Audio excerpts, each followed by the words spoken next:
In the 24th year of the Hongwu reign, Zhu Yungui, the legitimate son and grandson of the Ming Dynasty, fell into the water and was resurrected through time travel.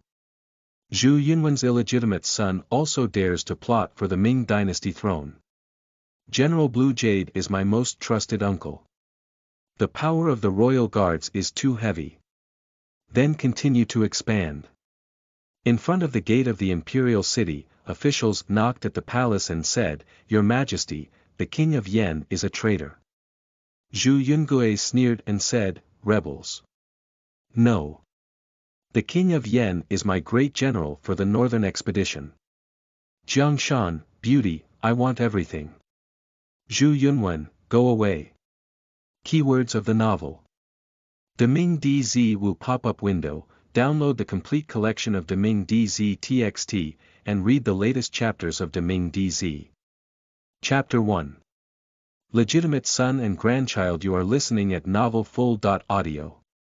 Chapter 1. Legitimate Son and Grandchild. The princess is really big. What are you talking nonsense about? Hurry up and wipe the princess clean, don't catch a cold. Ah. I don't know which family's young lady will be taken into the mansion by the county prince in the future. Speaking less, I don't know when this imperial physician will be able to come.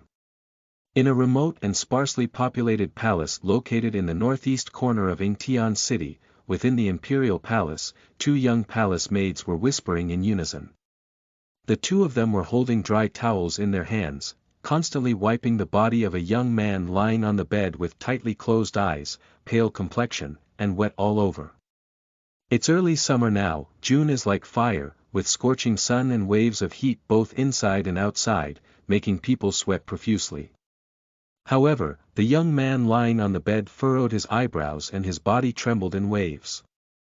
A burst of cool air poured into my mouth.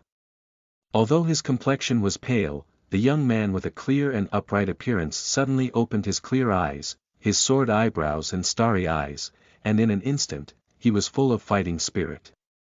"Princess. The county king is awake. That's great." The young man looked at the two young palace maids in front of him in confusion, looked around at the surroundings, and slowly said, "Where is this?" The younger-looking palace maid immediately spoke up, "Princess, this is the sleeping palace." "The princess. The palace." The young man murmured in a low voice. Suddenly, his eyebrows furrowed, the mountains and rivers gathered on his forehead, his heart ached, and his head turned upside down. Countless messages flooded into my mind at once. With such an appearance, the two little palace maids by the bed were at a loss for a moment. Shaoqing. Zhu Yungui, Teng, took a deep breath. "Yes, that's right, he has traveled through time. Now is the 24th year of the Hongwu reign of the Ming Dynasty. And he, Zhu Yungui, was the legitimate grandson of the founding emperor of the Ming Dynasty, Zhu Yuanzhang, and the undisputed legitimate son of Crown Prince Zhu Biao of the Ming Dynasty. But it is also the Ming royal family with the least amount of writing among historians." Zhu Yungui frowned lightly and looked at the two concerned palace maids in front of him. He waved his hand and said, "You. Both of you go down. He can be considered a newcomer. Although he has had countless fantasies in the past, when the time travel really happens to him, it is not something that can be easily erased in a short while." The two palace maids saw the princess's deep expression and thought they were contemplating their own situation in the eastern palace, so they bowed out in a low voice. When Gong Yi left, Zhu Yungui relaxed his shoulder blades and his eyes showed deep contemplation. "Is it already the 24th year of Hongwu's reign now?" He murmured in a low voice, but remembered in his heart that a truly earth-shattering event had occurred in the Ming Dynasty next year. Zhu Biao, known as the most deserving and impeccable crown prince of the Ming Dynasty, was about to pass away after being caught in a cold wind due to Zhu Yuanzhang's intention to move the capital and returning to the capital from Guangzhou. Subsequently, Zhu Yunwen, the illegitimate eldest son of the Lu family, was appointed as the great-grandson of the Ming emperor by Zhu Yuanzhang, who had lost his son due to his usual filial piety. Subsequently, Zhu Yuanzhang initiated the final purge of the former meritorious officials above the court. Even in the 31st year of the Hongwu reign, the founding emperor of the Ming Dynasty, Hongwu, passed away and Zhu Yunwen ascended to the throne. Encouraged by the incompetent corrupt officials of Qilin, he vigorously implemented the strategy of cutting off feudal domains, which led to the 4-year-long Jingnan campaign of the Ming Dynasty. But as the legitimate grandson of Emperor Ming and the legitimate son of Prince Yuan, Zhu Yungui was completely transparent and had no existence. Since Zhu Yunwen ascended the throne, he has been registered as the king of Wu. Before he established his fiefdom in Hongzhou, there was Prince Jingnan of Yan. In the 35th year of the Hongwu reign, Jiangwen 4th year, the king of Yan attacked Tian city.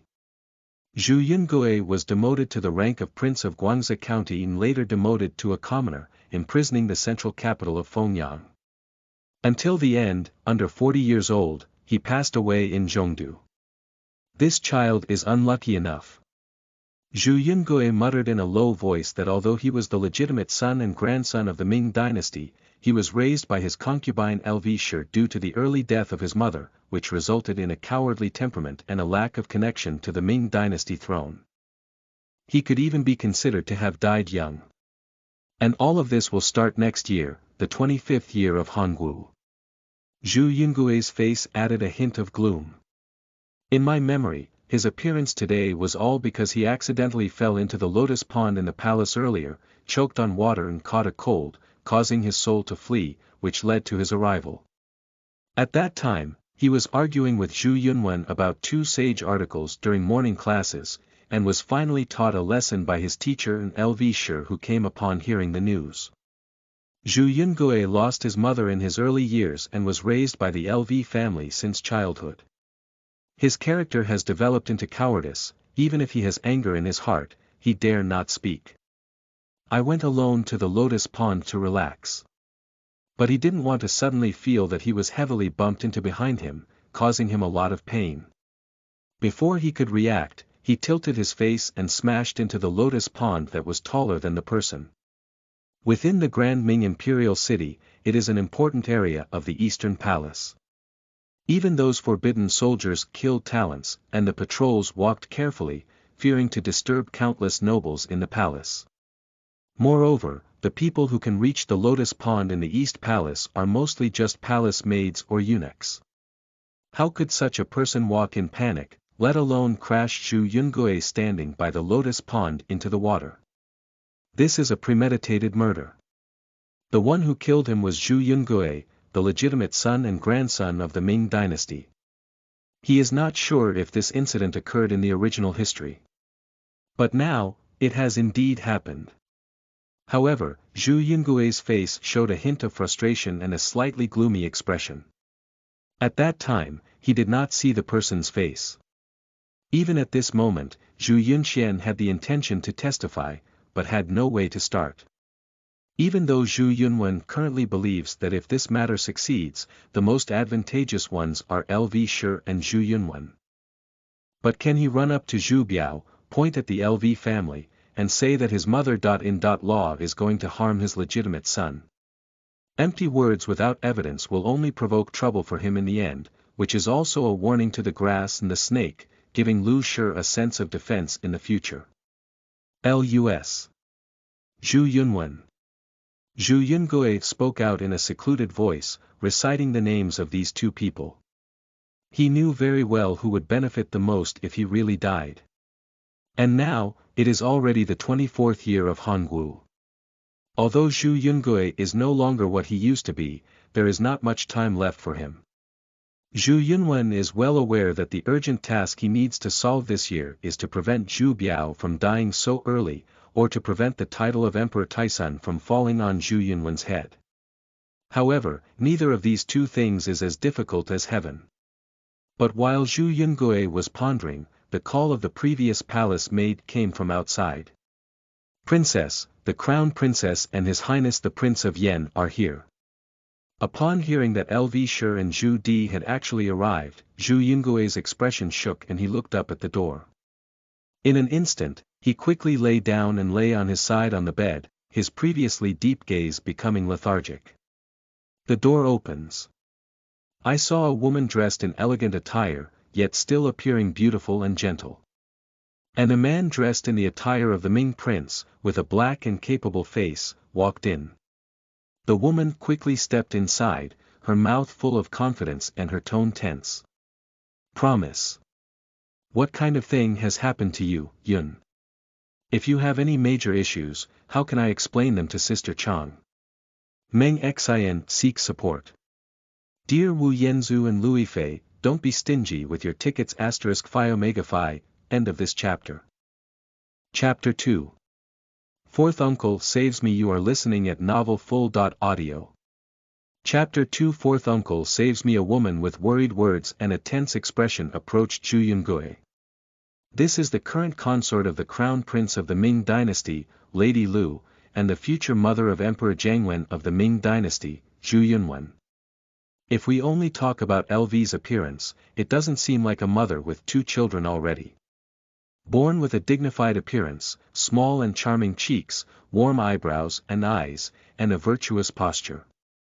Lu Shi walked to the bedside and asked anxiously with a worried expression in her eyes, Yunxi, what's going on here? How could it be so good that she fell into the lotus pond alone? After speaking, Lu Shi had already turned her gaze to look at another man walking behind her. I saw this person with a majestic appearance, broad-mindedness, firm steps, and a stern expression, not angry but self-imposing. Who is not Zhu Di, the great Ming king of Yan, who currently controls the army and horses in Beiping? Zhu Yungui lay on the bed, silently observing the 2 people entering. Lu Shi's words seemed to be a concern for himself, but rather an excuse for himself in front of Zhu Di. Otherwise, why did she mention alone that she was alone on the other side of the lotus pond? At this point, Zhu Di had also walked to the side. Since the 13th year of the Hongwu reign, Zhu Di has been leading troops in Beiping for more than 10 years, and he has long lost the stubbornness and frivolity of his youth in Yingtian city. Every word and action carried the majesty of a feudal lord with a force of tens of thousands. He approached and only said, "How are you doing now?" Zhu Yungui nodded and said, "Fourth uncle, I'm worried about it. It's just soaking in muddy water for a while, so it's not a big deal." As he spoke, he pretended to stand up and salute. However, LV's eyes were fast and his hands were quick. He quickly stepped forward and raised his hand to press weakly, saying, "You just woke up and your body is still weak, so there's no need to make these humble gifts." Zhu Yungui pursed his mouth and silently nodded. He was somewhat reluctant to call the woman in front of him mother. Lu Shi saw him shut up and assumed that he had been startled today and his body was weak. But he also secretly scrutinized the expression on Zhu Yungui's face multiple times. Lu Shi turned around and cursed, "It's the servants in the palace who are becoming more and more unruly nowadays. There's no one to accompany even the princess. Although something has happened now, people are fine. If something really big happens, even if there are 10 or 100 of them, it's not enough." Zhu Yungui said, "No wonder I sneaked away today and they weren't on guard." These words were only spoken by Zhu Yungui after several considerations. It was not mentioned that it was because of something that made him sneak away from the palace attendants, but his last gaze silently glanced at Zhu Di. Lu Shi said again, "I received news earlier and felt flustered. I wanted to have someone call for the imperial physician to come over, but I didn't see anyone. It's all against the rules." The crown prince also had someone deliver the message, but there was still something going on in the court earlier. "He was discussing with your grandfather, but he can't come back now." Zhu Yungui nodded and said, "State affairs are of utmost importance. My father and grandfather are of the state, and Yungui is a member of the Ming royal family. I am aware of this." In front of both of them, especially Zhu Di, he showed a noble and upright demeanor. Zhu Yungui's gaze shifted to Zhu Di, who had only said one sentence since he came here. Now that the central court is in a state of war and a large army is about to rise from the north, fourth uncle should be stationed in Beiping. Why is he in Yingtian? At the beginning of this year, Zhu Yuanzhang appointed Fu Yud, Duke of Ying, as the general to conquer the enemy, and Wang Bai, Marquis of Dingyuan, and Guo Ying, Marquis of Wuding, as deputy generals, to prepare for the war in Beiping. According to the current Ming Dynasty's frontier policy, Zhu Di should have stayed in Beiping, stationed at the border, and during the war, would serve as the commander-in-chief to oversee the various armies. Zhu Di smiled heartily, knowing that his nephew, who was usually introverted and unremarkable, seemed to never pay attention to court affairs. Now he not only knows about the military affairs in the court, but also knows what he, the king of Yen, wants to do. He spoke up and said, "Your father is probably going to Guangzhou and other places this year. At this time, the northern expedition is starting again, and your grandfather summoned me back to Beijing to talk about things." After explaining, Zhu Di said, "It's you, kid.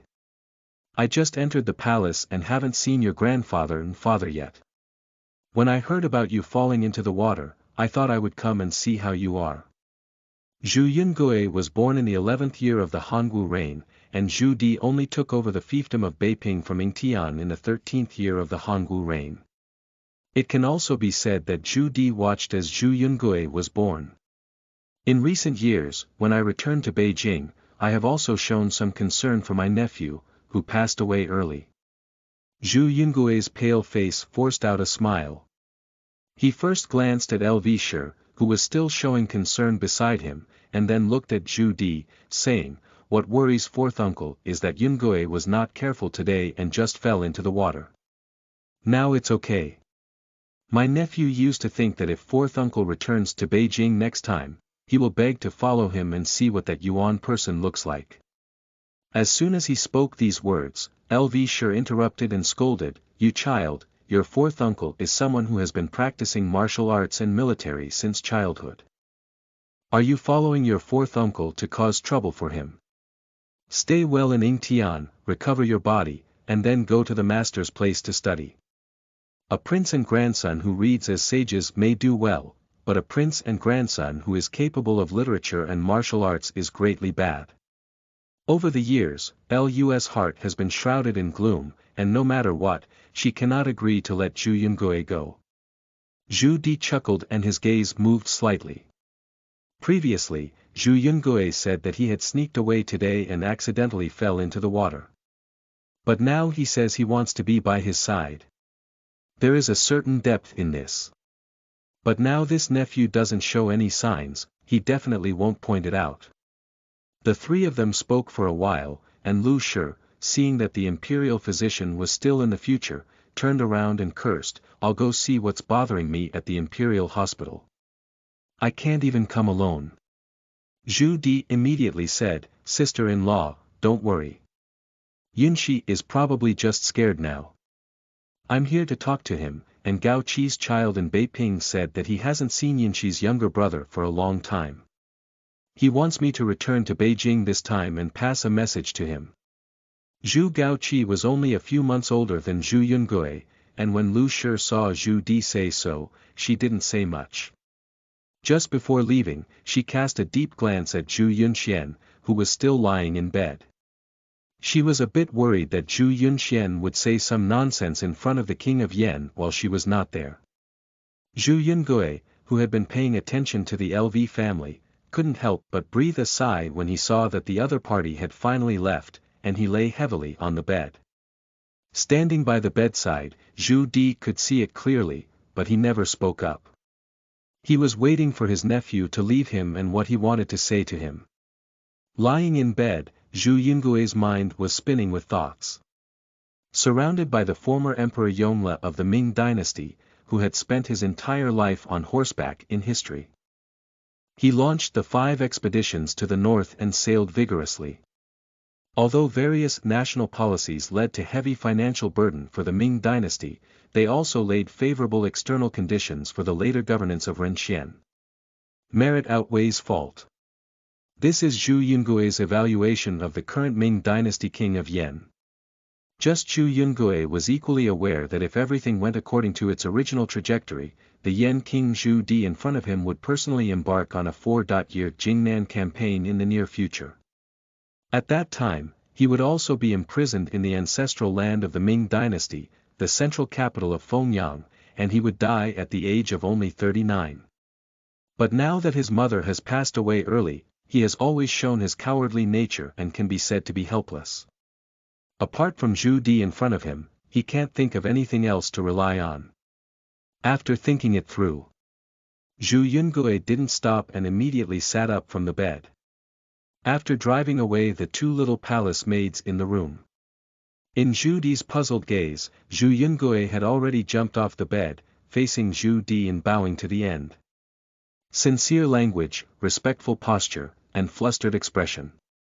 Fourth uncle, save me. Online ticket request O, *******, O, end of this chapter. Chapter 3. Have you ever been an emperor? You are listening at novelfull.audio. Chapter 3. Have you ever been an emperor? Looking at Zhu Yungui bowing in front of him. Zhu Di was caught off guard for a moment. He had thought about countless possibilities, but he never expected that this nephew, who used to look weak and incompetent, would speak such a heavy sentence as soon as he spoke. Seeing Zhu Yungui so solemnly, Zhu Di quickly reached out his hands and supported Zhu Yungui's arms, which were high above his head. What exactly happened to you, child, today? At this point, Zhu Di also understood clearly. It is believed that there must be another hidden truth behind the incident where Zhu Yungui fell into the water today. For a moment, countless possibilities flashed through Zhu Di's mind, which couldn't help but make him slightly angry. Regardless of his temperament, even if he was an incompetent beggar, Zhu Yungui in front of him was still the royal family of the Ming Dynasty and the legitimate grandson of Emperor Hongwu of the Ming Dynasty. Regardless of whether Zhu Di was also tasked with the duties of right Zongjing in the imperial household. Even with Zhu Yungui's identity alone, there is no room for anyone to have inappropriate thoughts. Zhu Yungui slowly straightened his waist, his face full of pain, and he was about to burst into tears. Fourth uncle, today my nephew was pushed into the lotus pond by criminals. Bold. Without any hesitation, Zhu Di immediately whispered and his eyes were filled with anger. Tell me clearly who did it. No matter what the other person's identity is, fourth uncle will definitely make the decision for you. At this moment, Zhu Di had already guessed in his heart, and he added, even if your fourth uncle is now in the fiefdom of Beiping and cannot make decisions for you in Yingtian City, I will go to your grandfather's side and explain it clearly. A person with weak character dare not lie in such a big matter. Not to mention, Zhu Di just saw it clearly. Zhu Yungui may have expressed a strong desire to make decisions for him, but his words were sincere and could not be false. Zhu Yungui saw that Zhu Di indeed believed in him, but he let out a deep sigh and shook his head, saying, my nephew was facing the lotus pond at that time, with his back to the back. He felt like his back was being forcefully pushed and his body was difficult to control. He fell into the water. If it weren't for the protection of our ancestors and ancestors in heaven, my nephew might have been. Already. Zhu Di's face was gloomy and he snorted coldly, such recklessness makes it difficult for the royal family to tolerate and the national law to escape. However, he also knew that Zhu Yungui had never seen who was pushing him behind his back, and there was no supporting evidence around him.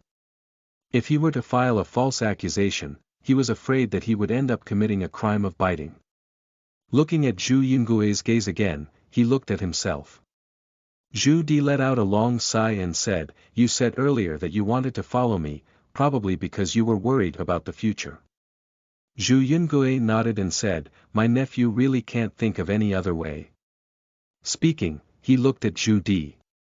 In fact, in Zhu Yungui's heart, Zhu Di can be relied on, but currently there is still uncertainty. To truly change the current situation and change one's future outcome, one must rely on oneself. At present, it's just finding a tiger skin for oneself. After a moment of contemplation, Zhu Di said, previously.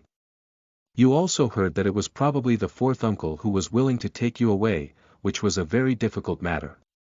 Moreover, this time, I can only stay in Beijing for 1 or 2 days, and then I will return to Beiping to oversee the northern expedition. This matter is truly difficult. Zhu Yungui immediately spoke up, my nephew dare not make it difficult for fourth uncle. He just wanted to ask if it would be convenient for fourth uncle to say something to the emperor in front of him, asking him to go to the Duke of Chao's mansion to practice martial arts and learn soldiers every day in the future. Chao Guogong is talking about Li Jinglong. Originally, in Zhu Yungui's plan, it was to ask Zhu Di to speak up in front of Zhu Yuanzhang, so that he could go out of the palace every day and learn from the current Duke of Wei, Su Huizu. Only for 3 years this year, Duke Su Huizu of Wei and his younger brother Su Zingshou went to Shaanxi to train troops and defend the border. These two are both Zhu Di's wife and brother, so it will be convenient to do things then. Now we can only ask Zhu Di to speak up and let him follow Li Jinglong, this hammer. However, at the end of the day, Zhu Yungui's plan was just to get himself out of the palace, so that he could prepare early and advance the plan. If he has been trapped in this eastern palace all the time, it will make him feel helpless and difficult to handle everything. Zhu Di saw Zhu Yungui express his inner measurement and pondered. Li Jinglong was the legitimate son of Li Wenzhong, who had studied military literature since childhood and had a calm demeanor. After the death of Duke Li Wenzhong of Chao, he inherited the title and worked as an official in the Left Army Commander's office, demonstrating his composure. In addition, in earlier years, Zhu Di also had many friendships with Li Jinglong, which can be considered as growing up together. It would not be difficult for him to raise this point in front of Zhu Yuanzhang and invite Li Jiujiang to agree. Thinking of this, Zhu Di nodded and agreed, I'm going ahead and will mention this matter in front of your grandfather and father. Don't worry, if there's another day, your fourth uncle will leave Beijing alone and come back to make decisions for you. The first half of Zhu Di's sentence was true, but the second half was full of comforting words. Upon seeing Zhu Di finally agree, Zhu Yungui's face lit up with joy. My nephew, thank you very much for Uncle C's life. From now on, my nephew. Zhu Di waved his hand and said, please rest, fourth uncle will go over now. Seeing Zhu Di off, Zhu Yungui's strength dissipated and he lay soft on the bed. The arrival of the Lu family today has made his original speculations less severe, and he must be more vigilant in the future. It was Zhu Di's arrival that gave him more room for maneuver. Presumably, when Zhu Di arrived in front of Zhu Yuanzhang and Zhu Biao and mentioned his own affairs, it would not be difficult to pass. In the future, I will take the opportunity to leave the palace and prepare early. I will seek revenge and change what needs to be changed. Thinking about it, Zhu Yungui fell asleep in a daze. It was not until the imperial physician arrived late that he was awakened. Despite this, Zhu Yungui did not see the undisputed crown prince Zhu Biao, who was rumored to be his father, even after sunset and rising moon. Silent all night. Stay until the next day. Because his body was indeed frightened yesterday and he also caught a cold, Zhu Yun woke up a bit late. However, a moment of sleep also made him lose the drowsiness of yesterday, feeling refreshed and energized, and his limbs energized.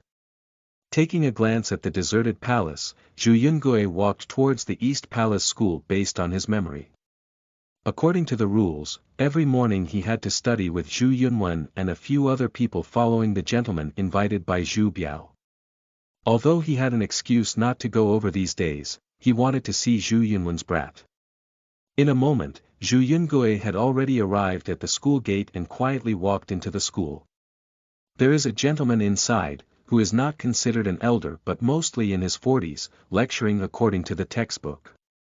Under it sat 2 students, one big and one small, with their backs facing Zhu Yungui standing outside. The arrival of Zhu Yungui only made the gentleman look up slightly, with a somewhat indifferent expression. This person, Zhu Yunqian knows. Huang Shi, also known as Huang Zicheng, was one of the three ministers next to Emperor Jiangwen. At this moment, Huang Shi had already put down his book and shook his head, saying, Kong Xing said that a gentleman is not important, but not powerful. Tang Mingjiao said that a gentleman's mountain is stable, and petty people have no dispute. Song Ouyang Gong said that gentlemen and gentlemen are friends with the same way, and petty people are friends with the same interests. The teachings of these sages are based on the principle of a gentleman's self-cultivation. It is important not to be frivolous, not to argue, and to share the same principles as a gentleman. All of you are members of the Ming Dynasty's royal family, living in the bloodline of the crown prince, which is the preservation of the state. When reading articles by sages and sages, holding on to the state, nurturing the noble and benevolent spirit, benefiting the people, residing in the central palace, and selecting wise and capable individuals. Do not compete for small profits, seize small righteousness, and let the vast and mighty things float like the county king. Speaking of which, Huang Shi just glanced at Zhu Yungui standing in the corner. Zhu Yungui's eyes sank. This scumbag is not a good person. A lengthy speech, excluding the remarks that belittle oneself at the very end, using the words of sages to praise one's own literary and civil service principles, aiming to make the present royal family emphasize the importance of civil service. Zhu Yungui immediately let out a cold snort. Immediately, it attracted Zhu Yunwen, who had never noticed him before, and Zhu Yungui, who was only 6 years old, to turn their heads. However, Zhu Yungui ignored the two LV sons and instead looked at Huang Zicheng, who was slightly angry. He spoke sharply, I dare to ask sir, but I have been emperor before. Requesting tickets, end of this chapter. Chapter 4. Huang Zicheng, this person has bad intentions. You are listening at novelfull.audio. Chapter 4. Huang Zicheng, this person has bad intentions, bold. At the school, Huang Shi was already furious, staring at each other in anger, surprised by the table, and glaring angrily at Zhu Yungui who had said the previous sentence. Huang Shi angrily rebuked, this is within the imperial city, the East Palace School. Not to mention that you are the Prince of Daming, you are also my student here. How could you speak so nonsense, frame me, and slander my subordinates? At this moment, there is no room for Huang Shi to remain unmotivated. Zhu Yungui's words can be said to be heart-wrenching remarks. A genuine killing heart. At this moment, Zhu Yungui's gaze sank and his face instantly became gloomy. He looked at Huang Shi and Huang Zicheng, who were furious in the school, and said calmly, Sir, do you also know that I am the Prince of Daming County? Do you know that these few people here are all members of the Daming royal family? Sir, I am no longer a vassal of the Ming Dynasty.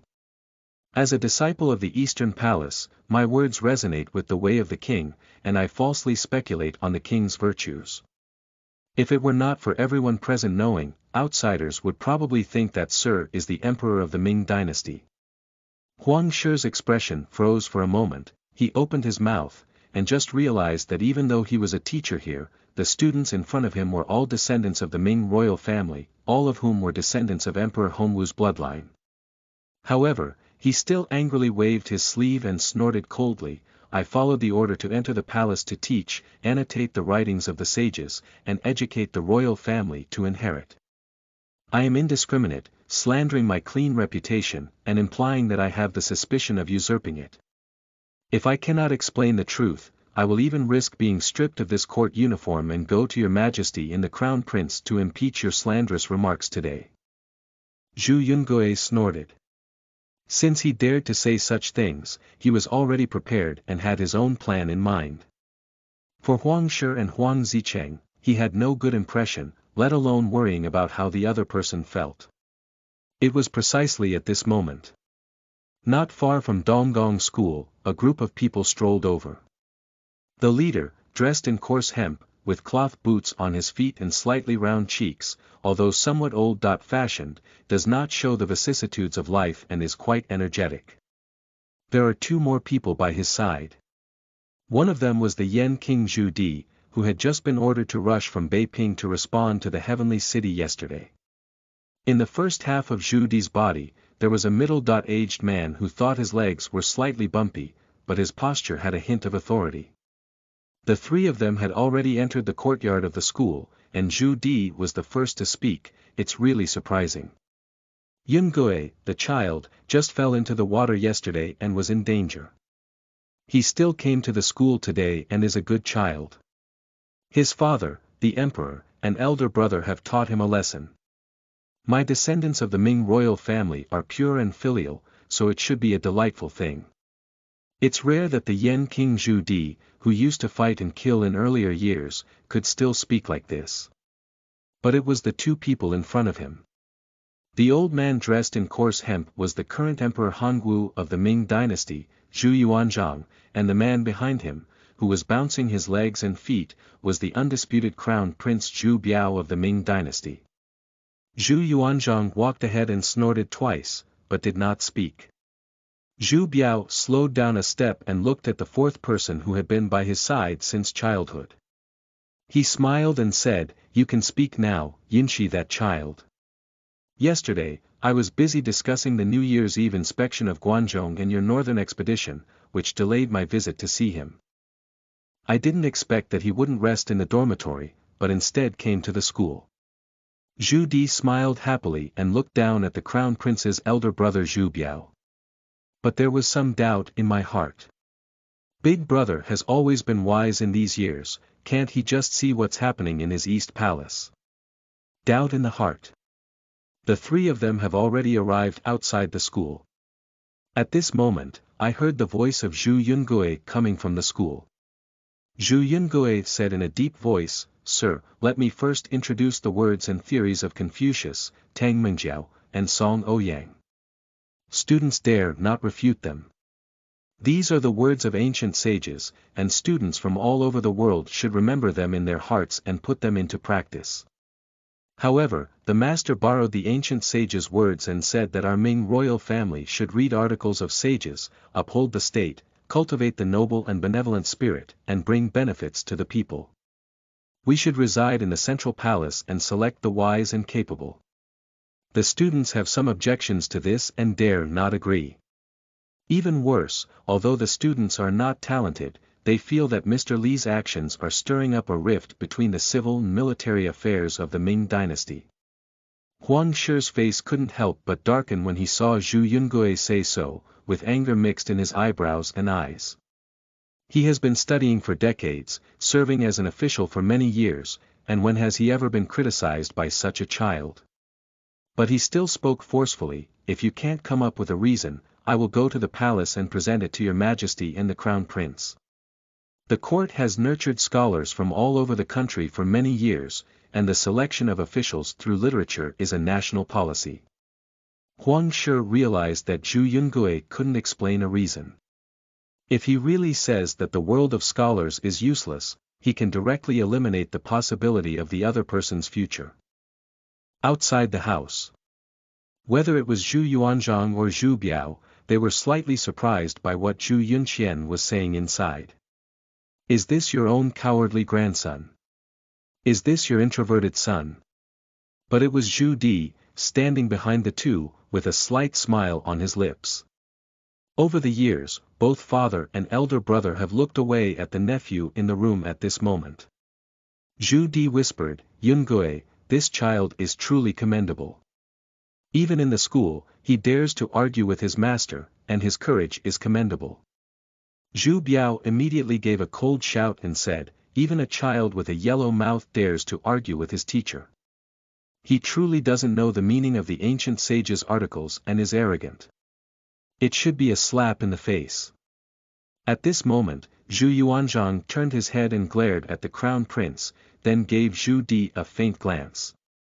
"Do you both know what Yunyan's child is going to say later? Is that so certain?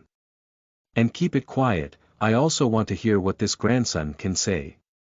At this moment, Zhu Yuanzhang had some expectations. What would Zhu Yunqian have to refute Huang Zicheng's remarks? But in fact, he became interested in, or rather wary of, Zhu Yungui's provocation of the civil and military disputes in the court. At this point, in the school, Zhu Yungui continued to speak, "Sir, we are a royal family, and we are the inheritors of the Ming royal family. However, he also said that we should read articles by sages and uphold the state. I dare to ask, sir, where are the millions of soldiers who have been stationed for decades, guarding the border and protecting the safety of our Ming society?" Okay. Standing outside, Zhu Di would have almost blurted out his words and cheered for Zhu Yungui's words if it weren't for the presence of Zhu Yuanzhang and Zhu Biao. Zhu Biao was about to nod his head in approval, but he suddenly stopped and looked up slightly at Zhu Yuanzhang, who was standing in front of him and carefully pondering Zhu Yunqian's words.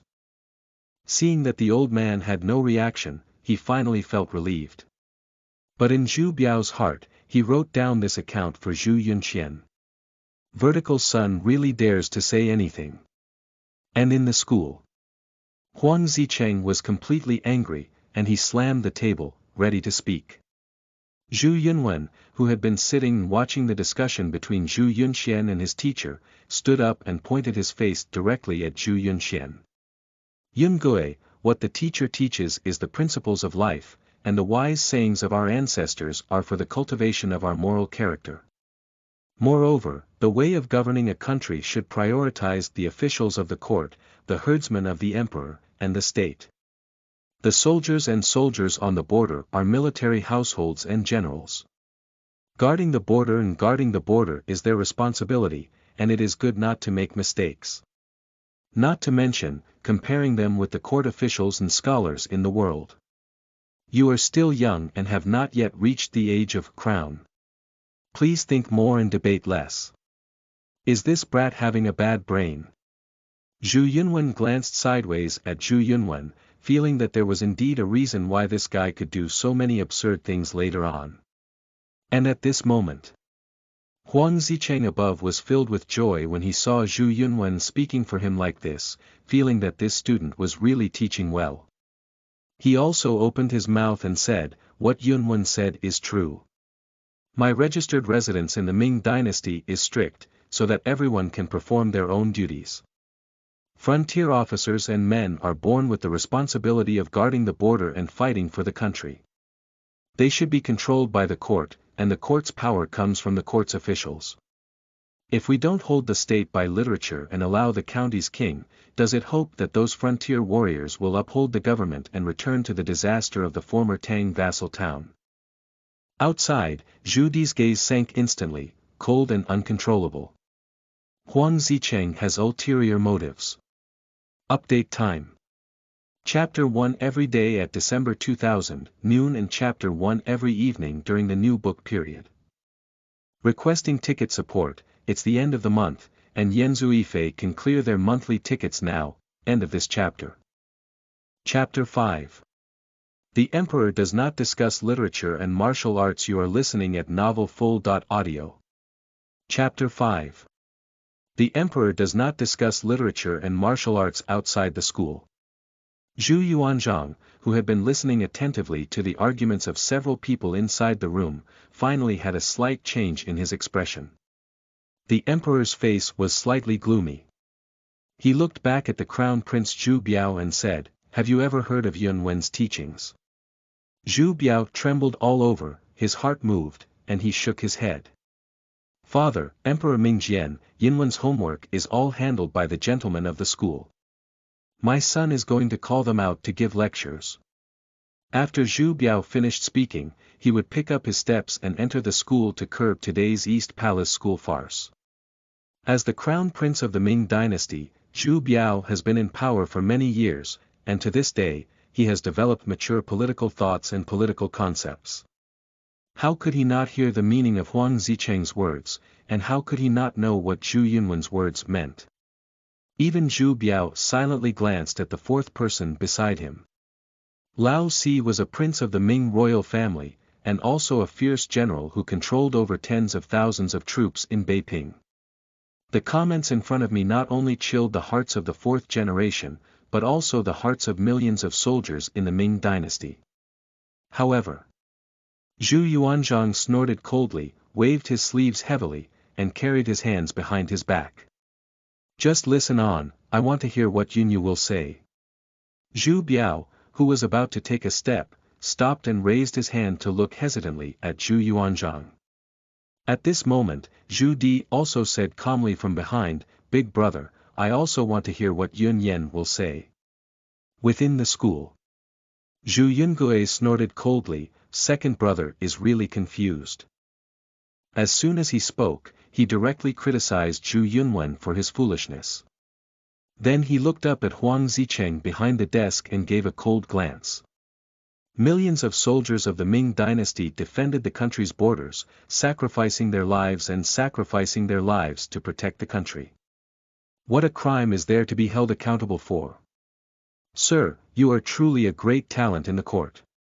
Zhu Yungui's words were full of mockery. Waiting for Huang Zicheng to get angry, Zhu Yungui said again, this is the imperial city, the East Palace School. We are all members of the Ming Dynasty royal family, and we cannot discuss it among scholars from all over the world. Huang Shi, I have chosen a teacher for my grandfather and father to teach and educate people. I am already extremely honored, but I do not think about the truth behind it, and I criticize it without thinking. I am truly bold and reckless. After all, Zhu Yunwen was young and immediately retorted, Zhu Yunwen. Don't forget your identity. Zhu Yunwen was unwilling to be outdone, and his overall momentum changed. He lifted himself in vain and glared angrily at Zhu Yunwen. With just one glance, he frightened Zhu Yunwen and quickly took 2 steps back. Second brother, you must have forgotten your identity. Zhu Yungui sneered before saying, my second brother is the bloodline of the Ming Dynasty royal family, but he has a bias towards the civil and military affairs of the court. What do you want me to do? Make a decision with one word. Zhu Yungui's gaze swept slightly towards the empty courtyard outside the school gate. He had already heard a few faint footsteps outside. Someone came, but did not come in. It must not be a palace servant. It's very likely that Zhu Biao has arrived. This is an opportunity to suppress Huang Zicheng, and even Zhu Yunwen. How could he miss this opportunity? With a sense of measurement in his heart, Zhu Yungui immediately boasted and said, your preface and the disaster of the former Tang dynasty's feudal lords originated from the loss of control of the generals. However, you forgot about the preferential treatment of the Song dynasty towards the literati, causing the country's wealth to be trapped in a corner of the Jiangnan region. Yu Fei's expedition to the north was in sight, but due to the treacherous government, 12 gold medals were recalled and he died unjustly. We are the royal family of the Ming dynasty, and you also know the truth behind it. The royal family of the Ming dynasty should not judge the country solely based on civil and martial arts, and the emperor should not judge the country solely based on civil and martial arts. A prosperous era can only be achieved when civil officials govern the country, military personnel open up territories, and both civil and military forces are used together. If one leans towards martial arts, the calamity of the feudal lords can be proven. If one leans towards literature, it weakens the warning of the chariots before the Song dynasty. I, the emperor of the Ming dynasty and the royal family of the Ming dynasty, do not judge the world based on literature and martial arts. Instead, we should judge the world based on talent and ability. We should be in the center of the palace, balance yin and yang, balance literature and martial arts, establish the country, and benefit billions of people. My second brother is a member of the imperial family, but he doesn't know the key points. He emphasizes the importance of literature and the state, and wants me to recreate the weak Song dynasty in the Ming dynasty. Huang Shilauer, who is a master of the Eastern Palace, doesn't know the importance of the country. He talks about valuing literature over martial arts and stealing for personal gain. How can he be a minister? It's really ridiculous that you argue for small profits but have no idea about the righteousness of the country. Zhu Yungui spoke eloquently and delivered a lengthy speech. In this small East Palace school, he could be described as the Great Bell and the Great LV, deafening and dazzling. How could Zhu Yunwen have seen that the cowardly third younger brother in the past, with today's majestic demeanor, was already shaken to the point of trembling with fear? Huang Zicheng, above, was scolded by Zhu Yunwen one by one, and his face turned red. Immediately babbling and cursing, "Be bold! Be bold! I will go to the palace now and present myself to your majesty. Even if I wear my official robe, I will also impeach you, a child." As soon as Huang Zicheng spoke, he lifted his sleeve robe and was about to take a step out of the school. At this moment, a figure appeared at the entrance of the school. "Shut up, everyone." Zhu Yuanzhang's face was shrouded in dark clouds, and as the founding king of the Ming Dynasty, he exuded the majesty and power of a king. With just one glance, everyone in the room trembled and couldn't help but lower their heads. Crown Prince Zhu Biao and Prince Yan Zhu Di walked side by side, also scanning the entire house with cold eyes. There was a hint of gloom on the Crown Prince's face, but for some unknown reason, he was targeting someone. On the contrary, the gloomy and almost murderous gaze of Prince Yan Zhu Di was clearly directed towards Huang Shi. This guy really has ulterior motives. He is the traitor and sycophant of the former Song dynasty mentioned by Yunxi's nephew. Huang Shi was surprised to see the emperor, crown prince, and king of Yan suddenly arrive. But he immediately bowed to the end and knelt in front of Zhu Yuanzhang on the spot. "Your Majesty, Crown Prince, I have been falsely accused by the Prince of Yunxi today and it is difficult for me to teach here. I kindly request that your Majesty and the Crown Prince select another wise person to teach the royal family in the Eastern Palace." At this moment, Zhu Yunwen, who was standing beside him, realized and knelt down on the ground. "Grandpa, father, Yun Yan is young and ignorant. He speaks recklessly and discusses court politics and civil and military affairs. His behavior is not in line with etiquette, and his thoughts are not conducive to the country. His grandson petitioned Grandpa, and should admonish Yun Yan to reform and start anew." Zhu Yuanzhang snorted coldly, causing the two of them to tremble on their knees. They immediately remained silent and bowed their heads to beg.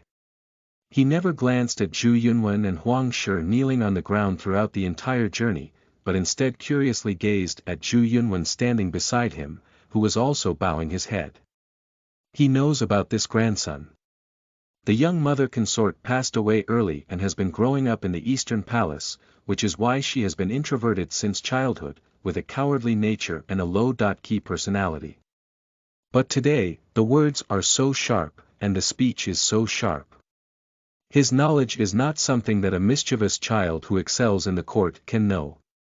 This couldn't help but stir Zhu Yuanzhang's heart for a moment, secretly happy, but unable to reveal his appearance. Just looking at Zhu Yungui's obedient appearance now. Zhu Yuanzhang finally chuckled and said, "You're really a good kid." Before Zhu Biao could even speak, Zhu Di had already said, "If this child really doesn't know how to do it, he will be amazing. Congratulations to the father, congratulations to the crown prince."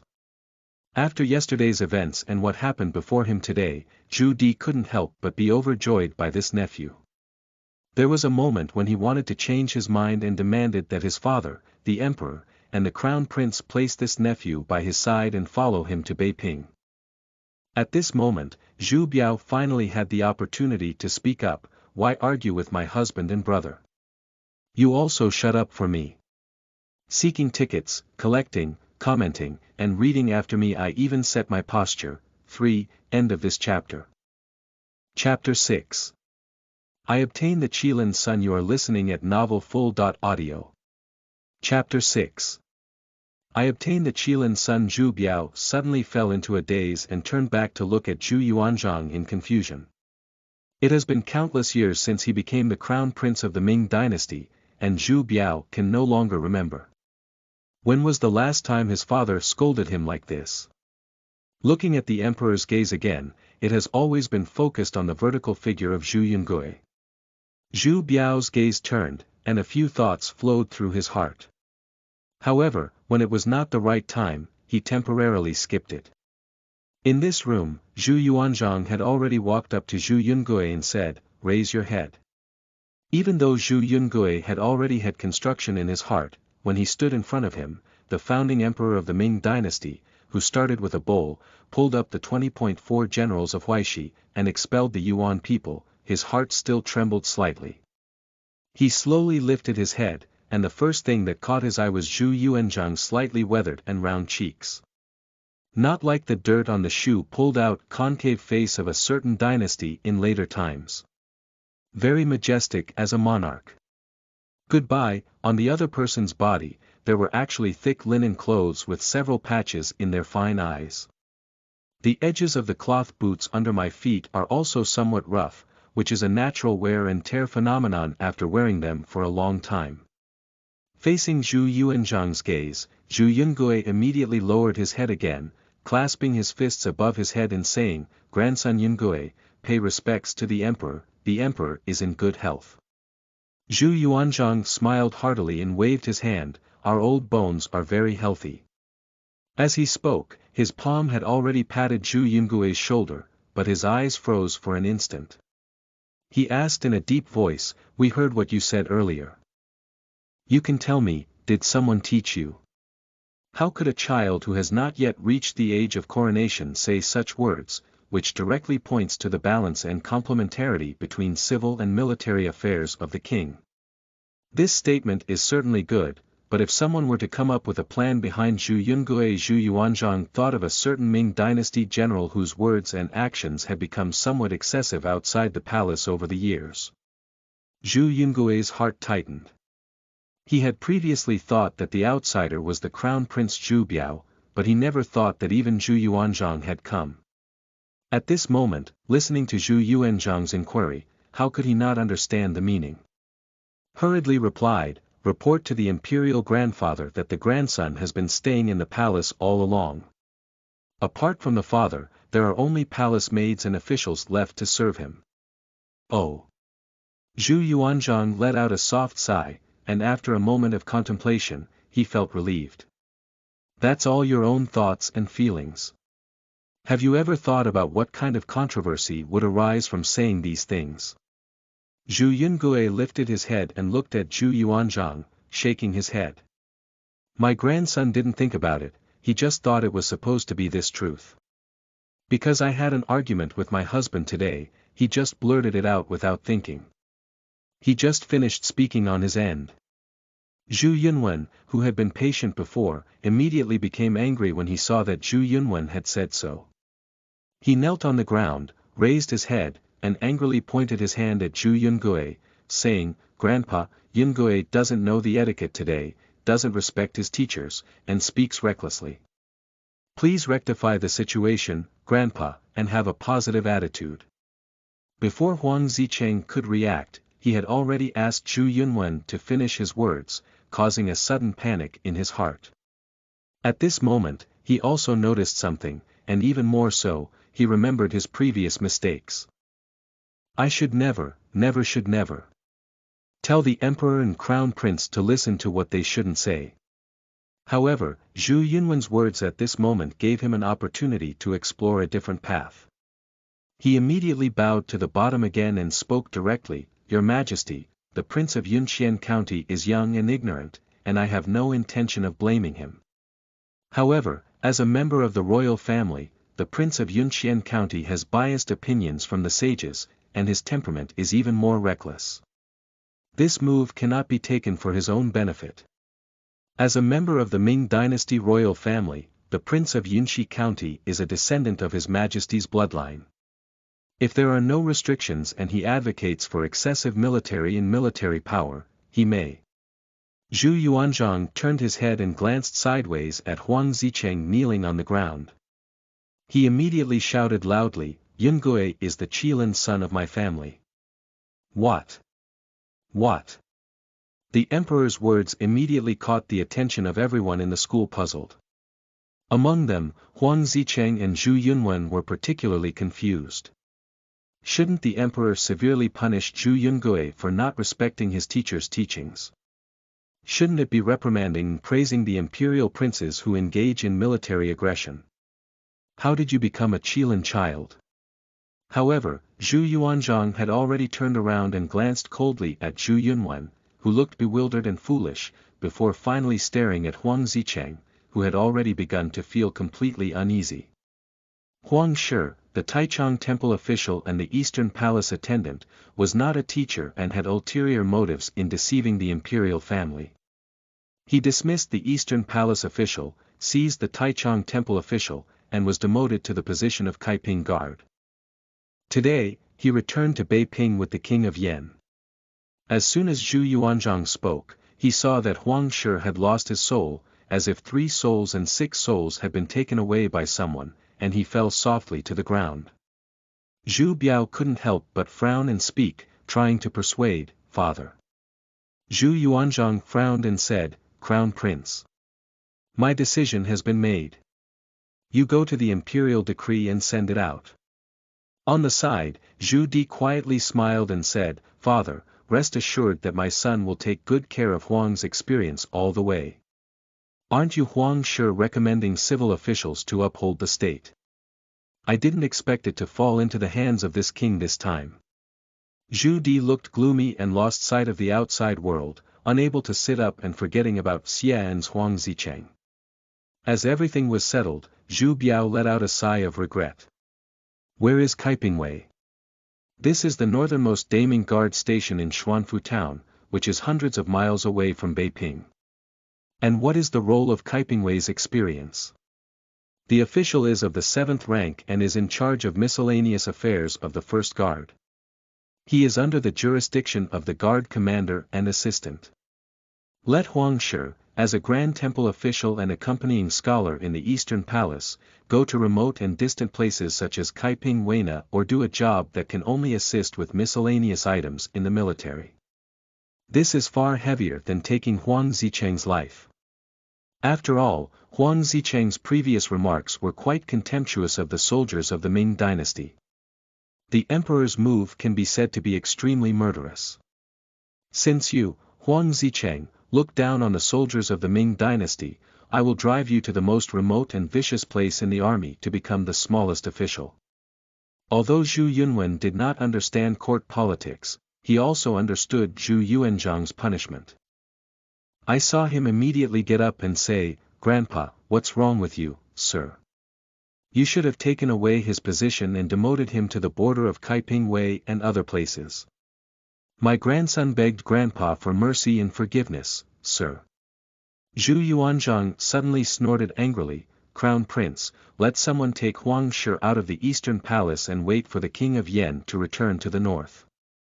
Emperor Zhu Yunwen, who is difficult to distinguish right from wrong, severely punished his younger brother by copying the Yan family instructions 10 times, and handed it over to me for review. Zhu Yunwen opened his mouth. Who would have thought that he was still a pure filial and friendly grandson in the mouths of his grandfather and father, and now he has been punished for plagiarizing the Yan family's teachings. He couldn't help but glare at Zhu Yungui, just as he was about to speak. Zhu Biao walked forward and raised his hand to slap Zhu Yunwen's head, saying, "Didn't you hear what Grandpa Huang said? Go down. Copy it 30 times and show it to me first."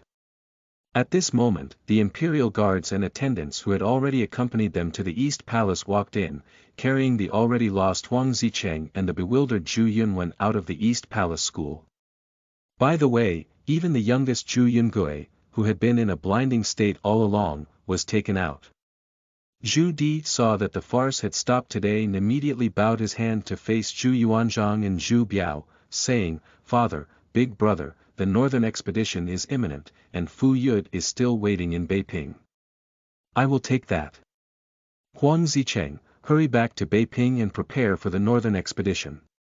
Zhu Yuanzhang waved his hand and said, "You go ahead, there's you in the north, let's rest assured." Zhu Biao took a few breaths, his mood stabilized, and he pulled Zhu Di outside while nagging and admonishing the 4th person who had been raised by himself since childhood. Inside the house, only Zhu Yuanzhang and Zhu Yunxian, the 2 grandsons, were left. Zhu Yuanzhang looked at the grandson in front of him several times, who seemed to have been replaced by someone else, and his eyebrows and eyes were quite joyful. Yunshi, what do you think the emperor of the Ming Dynasty should do? Request for tickets, end of this chapter. Chapter 7. Departure from the palace determined. You are listening at novelfull.audio. Chapter 7. Departure from the palace determined outside the Eastern Palace. Zhu Biao, the most famous crown prince of the Ming Dynasty, and Zhu Di, who is now the first frontier prince of the royal family, walked side by side. The clouds that Zhu Di walked through were like rain, quite thunderous. The crown prince Zhu Biao's posture was gentle, but he was never slower than the fourth prince. The two of them arrived at the gate of the palace, where horses and attendants of the Yan king's army had been waiting by the side for a long time. Now, there was also an additional Huang Zicheng who had been sent to Kaipingwei in Xuanfu town. Zhu Biao finally slowed down. A warm smile appeared on his face, just like the spoiled appearance of the younger brothers of the royal family who had not yet grown up and were playing around him. I'm going to Beiping, but I'll probably have to wait until next year before I can see you again. Take your time and don't worry. According to the regulations of the Ming Dynasty, royal family and feudal lords were only allowed to enter the court once a year, and the various feudal lords were not allowed to meet. Zhu Di smiled and looked at the boss. Big brother, my younger brother is the king of the Ming Dynasty. Guarding the border for the Ming Dynasty is my responsibility as a member of the Ming royal family. Zhu Biao raised his hand and opened his lips slightly, as if he wanted to say something, but then swallowed it back and turned around, saying, be careful in everything. When you leave the border and enter the northern desert, don't rush forward recklessly. My younger brother, save it. Zhu Di responded with a puzzled look at the boss, hesitating after all. Big brother, is there something in his heart? But what else do you need to explain? Zhu Biao let out a long sigh and glanced sideways at the Yan king's personal army attendants.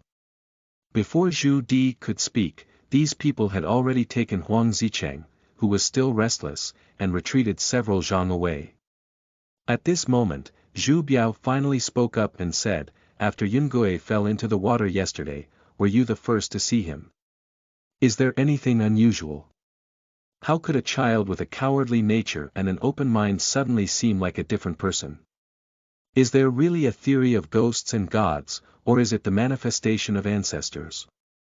Today's observations have cast a shadow over Zhu Biao, the crown prince of the Ming Dynasty. Zhu Di gave the boss a deep glance and said, Big brother, it is said that a clean official cannot handle household affairs. You are the crown prince of the Ming Dynasty, but you are also the father of these children in the Eastern Palace. Although what you said today is disrespectful to your teachers, there is no fundamental fault. You can't continue speaking, the more wrong you say, the more you get. Before leaving, Zhu Di remembered to remind the boss a little bit about his nephew Zhu Yungui's appetite for him. In my heart, I also remember the daily admonitions of the Queen of Yan, corresponding to the affairs of the heavenly city and even the boss's family, so don't worry too much. A smile appeared on Zhu Biao's face, and he could hear that old Si still had something to say in his heart. Patting Lao Si's shoulder, Zhu Biao smiled heartily and said, Go ahead, don't forget when you go back to Beiping. You often write memorials and send them back. Zhu Di nodded again and responded, then turned around and entered his own personal army entourage. He glanced at Huang Zicheng, who seemed to have quietly aged a lot, and his heart was filled with measurement. He then loudly called out and the leader left. Zhu Biao stood in front of the palace gate, watching the procession of the King of Yan disappear under the heavy palace gates and the towering palace walls. Only then did he turn around with some attachment and reluctance. If you get closer, you can still hear it, Zhu Biao whispered in his mouth. Is that really the case? At Donggong School, people of all ages sat at their desks below. Facing the founding emperor of the Ming Dynasty alone, Zhu Yungui felt a little uneasy for a moment, afraid of revealing his horse's feet, so he had to lower his head and act like a good baby. The old man actually asked himself, what should the emperor of the Ming Dynasty do? This is just a sinkhole. No matter how you answer, you will fall into this pit and be buried alive.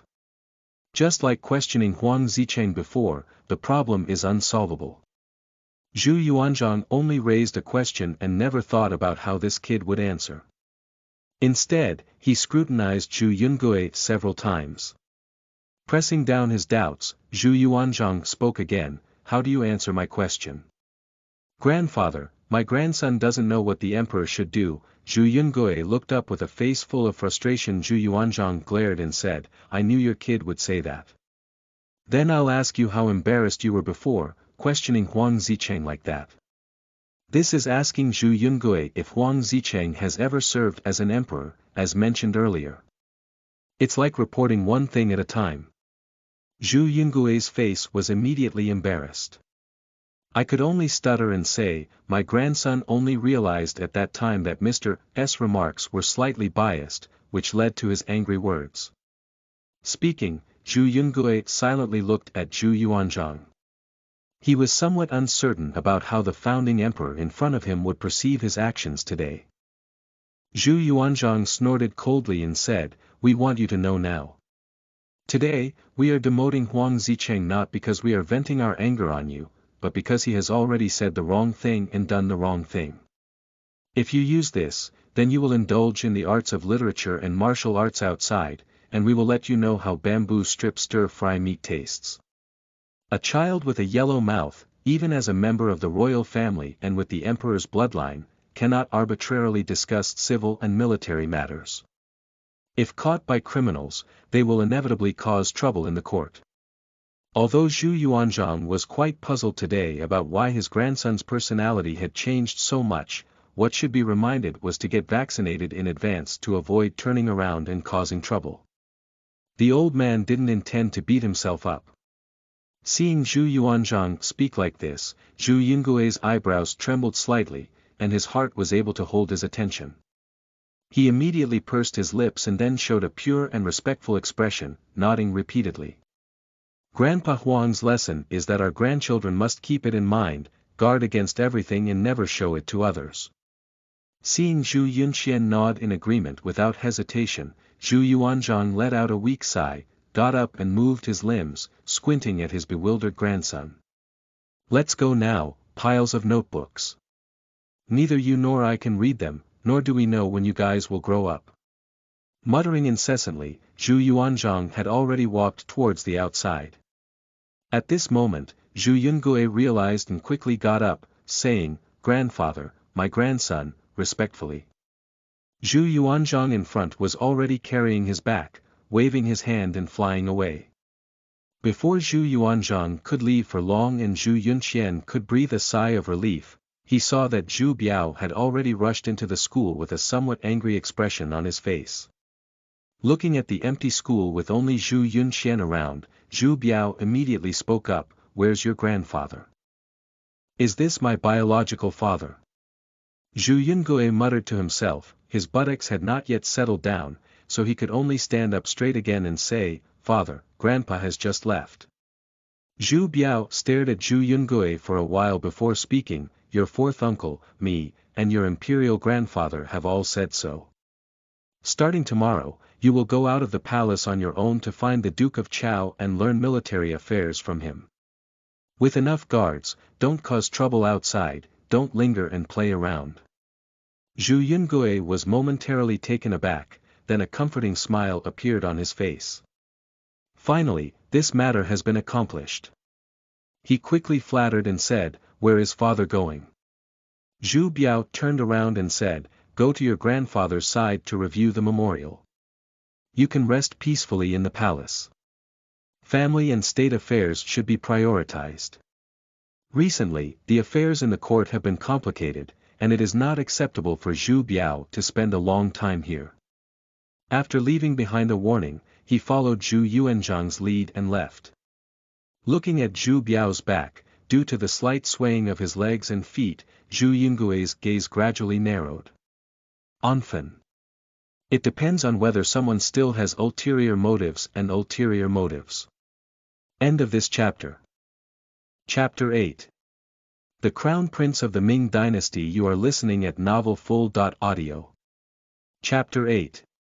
The Crown Prince of the Ming Dynasty. Dad. Dad, something big happened. A loud roar rang out in a luxurious mansion that was heavily stacked not far from the west side of Ingtian City, Imperial City. A young man dressed in blue satin patterns of flowers and birds, with his left hand resting on the handle of a knife hanging from his waist, ran like the wind and stormed into the main hall of the nave. Although the young man ran in a hurry, his face was filled with joy that could not be concealed, as if a great joyous event was approaching.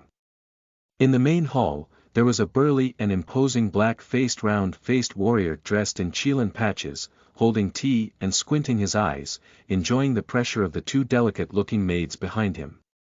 Seeing the young man rushing in impatiently, he couldn't help but furrow his brows and slowly open his eyes. With just a glance, the young man who rushed in trembled all over. He quickly stood in place with his hands and feet tied, lowered his head and dared not make a sound. Lan Chun, the general of one army and the commander of all armies, should be as stable as Mount Tai even if the sky is falling apart. Have you forgotten to teach me a lesson? Finally, Lan Yu waved her hand and asked the two maids behind her to step down, then slammed heavily on the table beside her. Today's Lan Yu is already the Duke of Liang in the Ming Dynasty. After the deaths of the two kings Zhongshan and Kaiping during the reign, he almost became the first person in the military, but he has a cruel and unrestrained temperament. Even at home, this is true. The young man named Lan Chun by Lan Yu is his legitimate eldest son, who is now working as an official in the 5th Army Commander's office. Lan Chun saw that his father was already angry, but today he didn't take it lightly. He looked at the two maids who had just retreated to the corner and said in a deep voice, "You all go down." When the maids left, Lan Yu impatiently looked at Lan Chun and said, "What's going on? Is it because Yuanren has entered the pass again?" At this point, a hint of excitement flashed in Lan Yu's eyes. He realized that among the generals in the military of several countries and dynasties, no one could match him. If it weren't for some small mistake he made, as early as the 21st year of the Hongwu reign, when he marched north to the Yuan dynasty and returned to court as his mentor, he would have been conferred the title of Duke of Liang, rather than the current character Liang. At this moment, Lan Chun was becoming increasingly impatient, swallowing a mouthful of saliva and suppressing his voice, saying, "Dad, today your Majesty has gone down to the East Palace School, praising Yunxi's nephew as Qilin. Lan Yu is the wife and younger brother of Prince Kaiping, who often encounters spring. Prince Kaiping is also the father-in-law of Crown Prince Zhu Biao. From here on, Lan Yu can be considered as Zhu Biao's uncle and Zhu Yungui's uncle. Lan Chun, the son of Lan Yu, should be called Zhu Yungui's nephew according to his seniority." At this moment, Lan Yu heard that Lan Chun suddenly said this, and her hand, which had been pressed on the table, couldn't help but tremble, and her whole body shook slightly.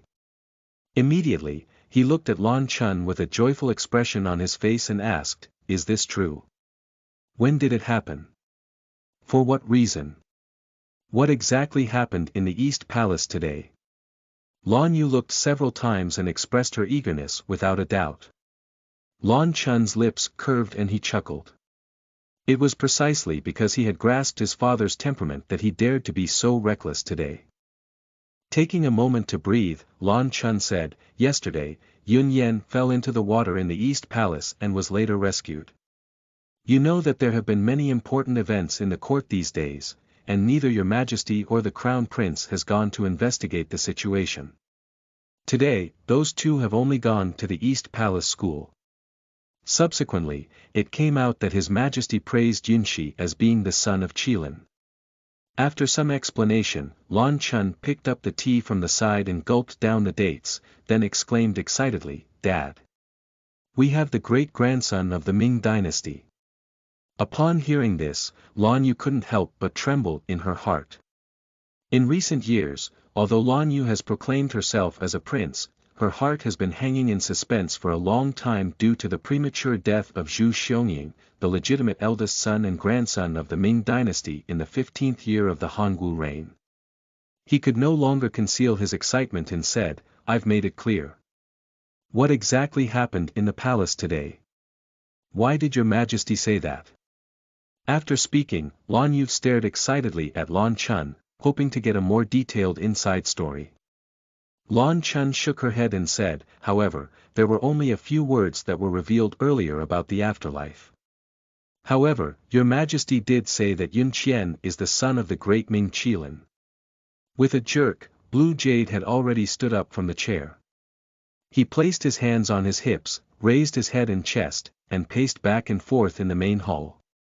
If 15 years before Hongwu, in his heart, the Crown Prince was the future emperor of the Ming Dynasty, and after the Crown Prince was his great-nephew Zhu Yunwen.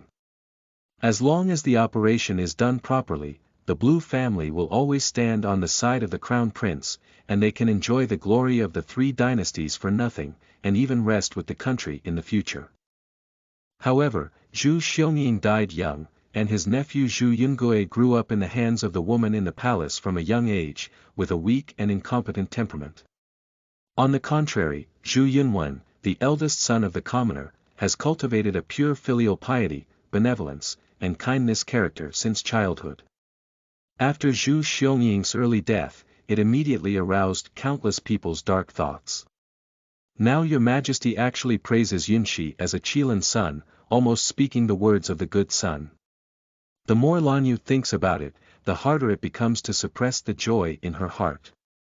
Immediately, with both hands crossed over, he stood in the hall and let out a few low growls to vent the surging emotions in his heart. The opportunity for the Blue family to rest with the country has returned. Lan Yu is not excited at this moment. Lan Chun's face was full of laughter, and suddenly thought of another thing. She spoke up, just. I heard that the King of Yen went to the side of His Majesty and the Crown Prince to talk about it. Starting tomorrow, Yun Yen can leave the palace and go to the Duke of Chao's mansion to learn military affairs with Li Zhejiang. As she spoke, Lan Chun slightly looked up at her father. Sure enough.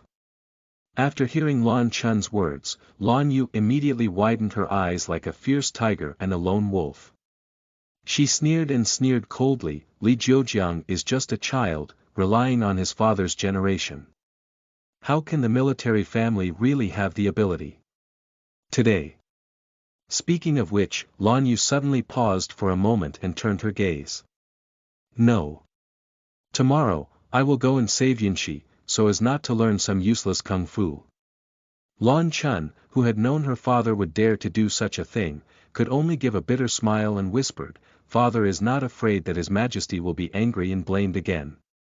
Lan Yu first narrowed her gaze, then stiffened her neck and raised her head, saying, I am a member of the Crown Prince's party and a member of the Crown Prince's family. The Crown Prince's legitimate son studies military affairs. How can I hide my shortcomings? Blue Spring laughed bitterly as she grew older.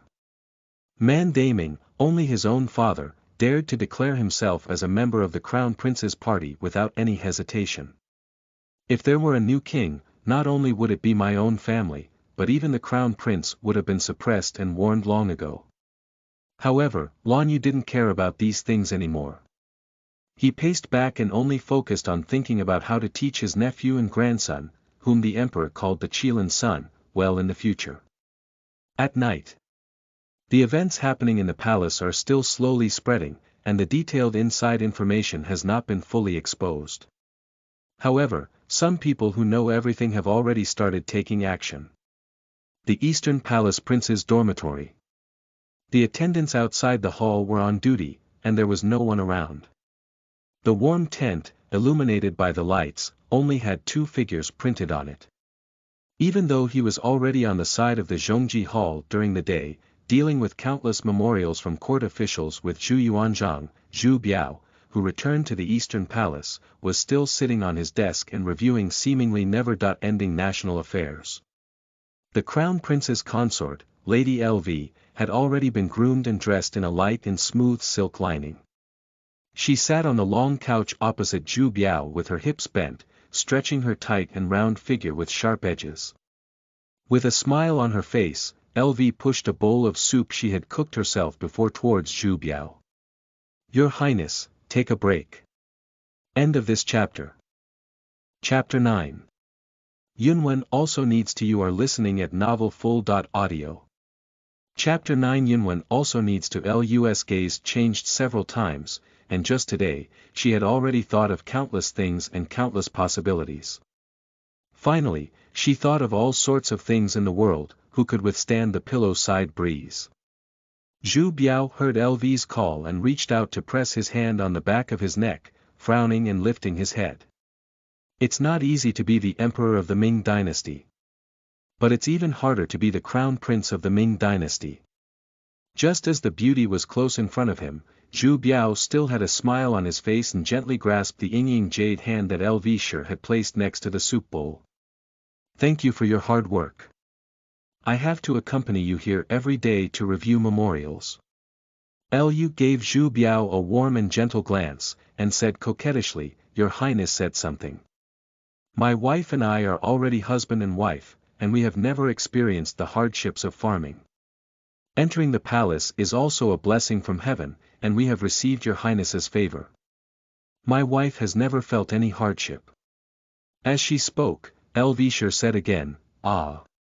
If the children Yunwen and Yunxian can grow up a bit longer, they can also help His Highness handle these things. I think the burden on His Highness's shoulders will be easier at that time. Zhu Biao had just taken a sip of soup, and upon hearing this, he couldn't help but put down the bowl and let out a cold snort. Under LV's slightly panicked expression, Zhu Biao whispered, Half a big kid is exhausting me. I hope they can help me with things, so it's better to let them calm down and not cause trouble for me. Surprisingly, it was just an ordinary father's scolding of his child.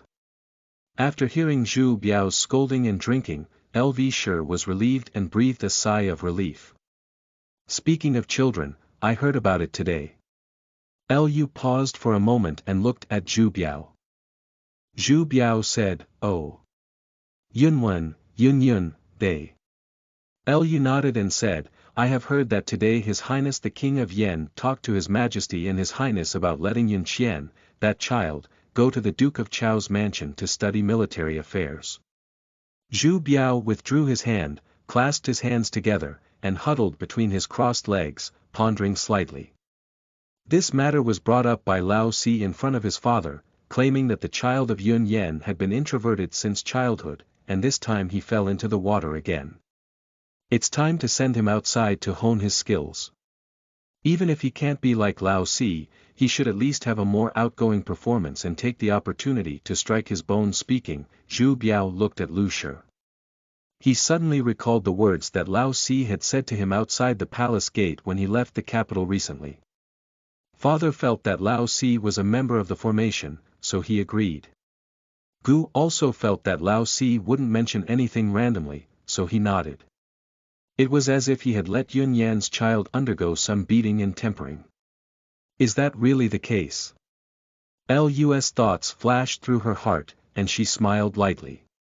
She slowly leaned forward, her jade buttocks lifted up, and the curve of her lower back became clear in an instant. I saw her slowly straighten up again, step onto the ground, and walk to Zhu Biao's side, gently pushing her shoulders and backs with both hands. I am thinking this way, but I don't know if your Highness will blame me. Lu bought a trick to leave some room for herself. Zhu Biao closed his eyes slightly, and LV's pushing technique was very useful to him. In recent years, when he was reviewing memorials and handling state affairs in his spare time, just a push from him would always make him feel relaxed all over. He nodded and said, But it doesn't matter. How could I blame you for what happened to the children? Lu looked at Zhu Biao's back with a slight smile and said softly, I think it's probably because of Sister Chang's earlier years that this child has become more introverted. It would be a good thing for fourth uncle to say something in front of Father Emperor this time and go out for training. However, although Yunwen's child may not be as dull as Yunwen's, he is also lacking in bravery. He spends all day reading, which is not a problem. So, the concubine thought to herself, can Yunwen also come with Yunwen when he goes to study military affairs at the Duke Chao's mansion? They are close brothers, and they will take care of each other for the rest of their lives. After expressing her thoughts, LV stopped with both hands and leaned down on Zhu Biao's shoulders. Her slender neck tilted, and her delicate cheeks almost pressed against Zhu Biao's cheeks. The fragrance lingers, the tenderness is like water. What Yungui said at the school today, my concubine also felt very right. It was Mr. Huang, who had some more of the pedantry of a scholar. But if your highness feels it's not appropriate and multiple people will be tiring Duke Chao, he will ask Yunwen to choose another teacher and continue studying in the school. After speaking, LV sure blinked her brows and eyes lightly, quietly staring at Zhu Biao who had already closed his eyes. Zhu Yungui has it, Yunwen must also have it. At this moment, Lu's heart was filled with such thoughts. Even now, Zhu Yunxian's departure from the palace to study military affairs with Duke Chao Li Jinglong has been approved by His Majesty, and the matter cannot be violated. But she was able to stuff her own child in. Over the years, Yunwen has always been the child praised by the gentlemen in the Donggong school. Is it better not to leave the palace and lose a penny to others? The crown prince seemed to have fallen asleep and never spoke, but it also made LV sure anxious. Does the crown prince have any other thoughts now? Lu couldn't help but softly call out, Your Highness. Zhu Biao seemed to have fallen asleep, dragging his long tail and turning his head to look at Lu Shi. Previously, did you want Yunwen to also learn military affairs from Zhejiang? Lu's eyebrows relaxed, her face showed a light smile, and she lightly nodded. Zhu Biao smiled faintly and said, What's wrong with this matter? Teaching one is teaching, teaching two is also teaching. Li Zhejiang won't be tired. Since that's the case, let's have Yunwen lead Yunqian to Zhejiang tomorrow. Lu's wish came true, nodding repeatedly and thanking him incessantly. Zhu Biao, however, showed a hint of fatigue and said, Let's send these down, I'm feeling lonely. How obedient was Lu Shi, who had just obtained Zhu Yunwen to leave the palace to study military affairs, at this moment. As soon as Zhu Biao spoke, she had already tidied up the bowls and spoons on the table and emerged with good fortune. After Lu left the palace. When did Zhu Biao, who was previously exhausted, become energetic again? I saw his eyes shining brightly, like a candle cage, hard to conceal. Someone. In the secluded and deserted palace, Zhu Biao's voice rang out loud and full of energy. In a moment, a person slipped silently from the dark shadow in the corner, like a fish swimming in the sea, and slipped silently to the crown prince's approach. Your Highness. Zhu Biao looked at the visitor and spoke in a deep voice, Check. Yesterday, the lotus pond in the east palace of the Prince of Yunxi County fell into the water, and the detailed origin of the front and back was revealed. The person raised their head slightly and looked hesitantly at the crown prince. Zhu Biao nodded sternly and said, I'm hesitating about what's going on. The onlooker swallowed his throat and felt that in front of the crown prince, he almost dared not even show his composure. He spoke more cautiously and cautiously, saying, Your Highness, I have secretly investigated the matter of agreeing to the prince of the county yesterday. At that time, there was no official, Gong Yi, accompanying the prince of the county, and no one went to the lotus pond. This matter is already very clear. There is no evidence, and no one has been to the lotus pond except for Zhu Yunxian. This is a pure incident of slipping into the water. Zhu Biao's eyebrows furrowed, and a hint of gloom flashed past. The mountains and rivers gathered their brows and shouted softly, Check the people in the palace. Can we investigate the people who should have entered the palace where they should have been? All servants of the Eastern Palace who made abnormal moves yesterday will be beheaded. Send out a slash. The temperature inside the dormitory will instantly reach freezing point. Do not ask for the reason, if there is any abnormality, execute it. The person finally realized that the crown prince was angry. I had to bow down and say, I will obey your orders. After speaking, he disappeared into the palace again. But Zhu Biao, who had given orders, let out a long sigh. He was the crown prince of the Ming Dynasty, and also the father of Yunyu. Regardless of whether Yunxi was a member of the Ming Dynasty's royal family or his son, there must be a final solution to the situation where he fell into the water without reason. Severely punish and execute the servants who engaged in abnormal behavior in the Eastern Palace yesterday. This is both a deterrent and a warning. The Crown Prince of the Ming Dynasty was not only known for his kindness and wisdom, but also for his control of the court. With a more stern side and thunderous means. Suddenly, Zhu Biao's eyebrows became even tighter. A cold gasping sound came from his throat. I saw him reach out and press his hand on his legs, his face showing pain. However, he still stubbornly murmured in a low voice. I only hope that everything is not what I thought. End of this chapter. Chapter 10. You dare to trap me. You are listening at novelfull.audio. Chapter 10. You dare to trap me. The next day. The sky is clear and clear, with no clouds for thousands of miles. The city of Yingtian was bustling with people, and within the imperial city, as the morning sky brightened, anger gradually increased. Under the care of the two little palace maids, Cilian and Kaidai, Zhu Yungui changed into a dark blue embroidered beast drag. Due to going to the Duke of Chao's mansion today to learn military affairs from Li Jiujiang, Zhu Yungui specially found a knife hanging from his waist. When will the princess be able to return to the palace today? The younger palace maid Kaidai asked in a low voice as she smoothed the wrinkles on Zhu Yungui's waist behind her. Kaidai and Cilian have been serving Zhu Yungui since childhood, and can be said to be intimate people with deep knowledge. In addition, it is mostly due to the reasons of the LV family that most of the other servants in Zhu Yungui's palace would seek opportunities and leave to serve other nobles. Zhu Yungui thought about it and said, I'll probably finish my studies in the afternoon, but I'm going out of the palace for the first time today. I guess I'll come back later. Although he has now become the royal family of the Ming Dynasty, the legitimate grandson of Zhu Yuanzhang, and the legitimate son of Zhu Biao, Zhu Yunqian has little understanding of the current Ming Dynasty, and even of the Yingtian city he is currently in. Kaidai listened to the arrangement of the princess, nodded lightly, and thoughtfully took out a money bag from her arms and stuffed it into Zhu Yungui's sleeve. Earlier, I saw that the county king forgot to bring his money, so I just went to prepare some for him. The county king is also convenient to handle things outside.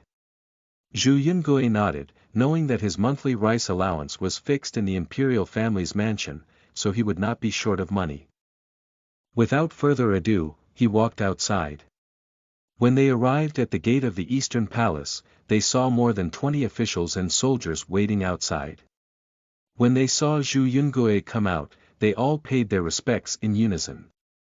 Please refer to His Highness Sun Cheng, the flag of the Imperial Guard's Feather Forest Guard, for your reference. The Imperial Guards of the Imperial Palace are on duty, and according to the rules, their status is equivalent to that of the most well-known genie guards. Zhu Yungui glanced at the people in front of him, all of whom were not over 30 years old, but seeing their eyebrows, eyes, and figures, he knew they were all old soldiers in the army. He couldn't help but ask, will you be following me from now on? Although today is the first day, I will always go out of the palace frequently in the future.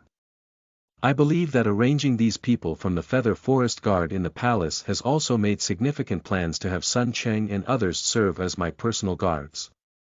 Sun Cheng immediately clasped his fists and replied, report to your highness. We are personally arranged by the commanding officer to transfer guards to your highness's side. That's it.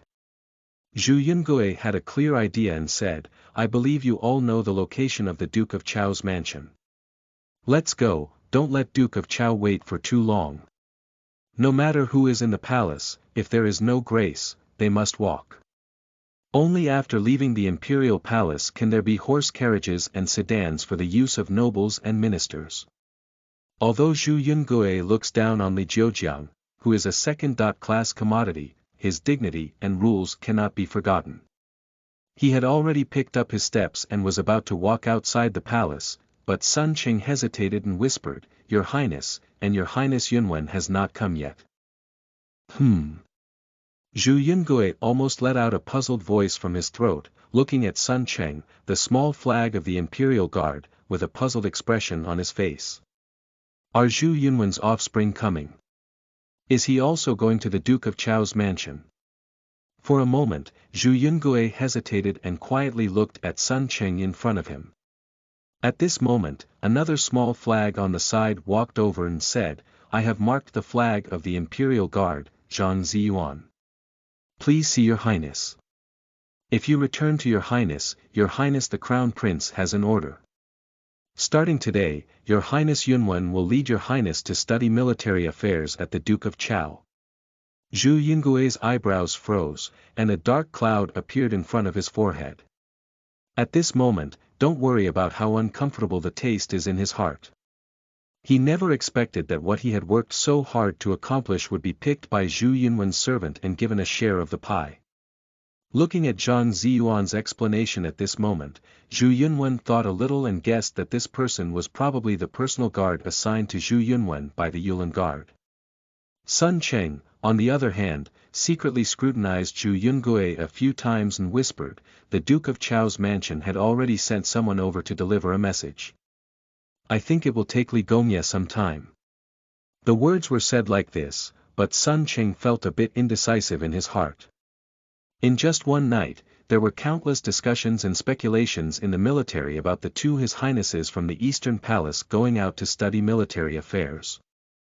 As an old soldier who participated in the Northern Expedition several times, Sun Cheng was appreciated by the commander and was then transferred to the Eastern Palace to serve as Zhu Yungui's personal guard.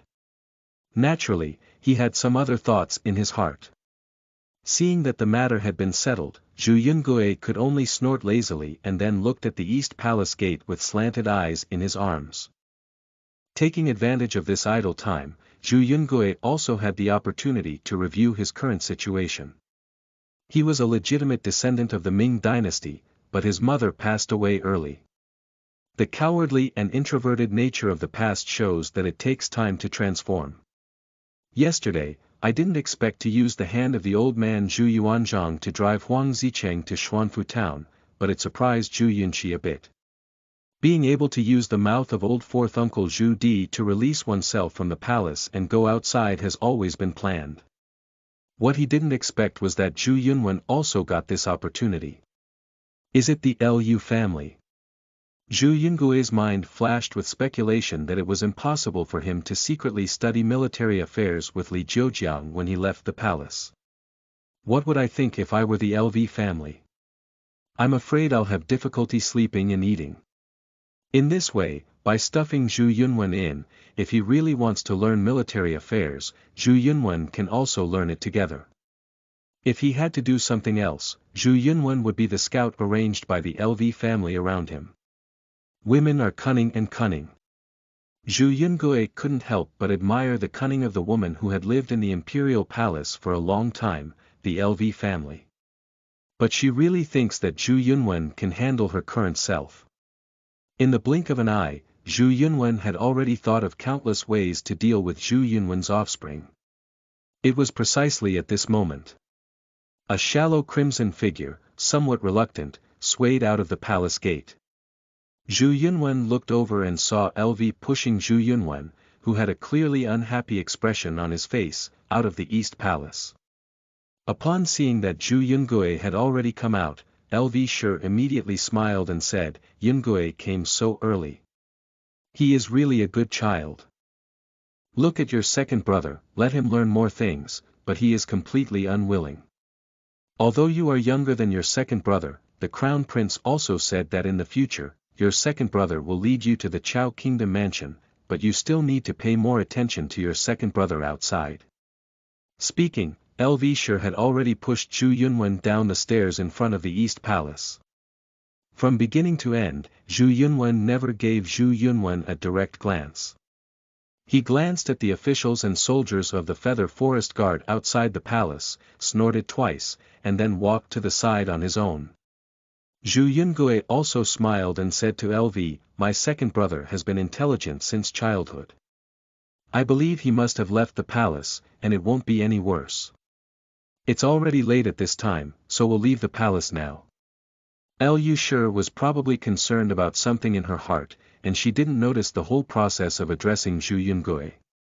She looked at the back of the group leaving the palace and refused to leave for a long time. When everyone left the palace, there was also a war carriage waiting outside the city gate. On the road from the East Palace to the outside of the palace, Zhu Yungui had also gained some understanding of Sun Cheng's past. He glanced at Zhu Yunwen, who was walking ahead sullenly, and whispered to Sun Cheng, who was following him, "Did you arrange a carriage?" Sun Qingdao said, "Your Highness, I have been thinking about it. Although both your Highnesses have also learned horsemanship, they don't ride very often. That's when I called the carriage." Zhu Yungui waved his hand and said, "Since I'm going to study military affairs, I won't use this carriage anymore. I'll ride a horse like you." He is simply thinking of improving his riding skills. Sun Qinggang just nodded. But he didn't want Zhu Yunwen, who seemed to be completely oblivious to everything, to suddenly turn around and glare at him angrily, shouting, "You're such a good Zhu Yunwen. It's useless that I'm still your second brother. How dare you dare to harm me like this? Thank you for your support. Dear readers, please keep reading the latest chapter for me. Don't stay overnight. AMP, LT, AMP, GT, end of this chapter.